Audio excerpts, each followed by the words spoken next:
Our starting point this morning, the South Korean leader's trip to China. It's the second and final day of President Moon Jae-in's stay in the country, and a lot is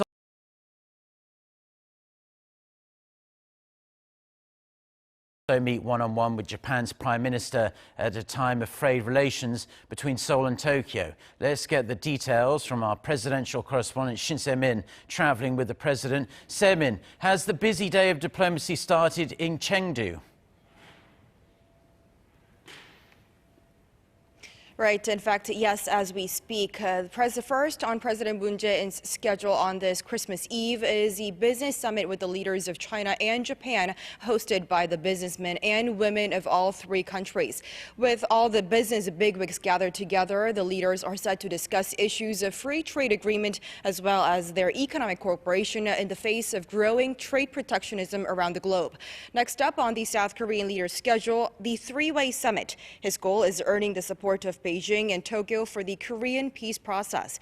Perhaps putting back on his mediator hat, the president wants them to do what they can do to bring the regime back to talks and away from its aggressive rhetoric and threats. Another big highlight on this Tuesday is a rare one-on-one between leaders of South Korea and Japan. With ties at their lowest ebb in years over trade, security, and history issues, the meeting between President Moon and Prime Minister Shinzo Abe could serve as a turning point in a positive direction.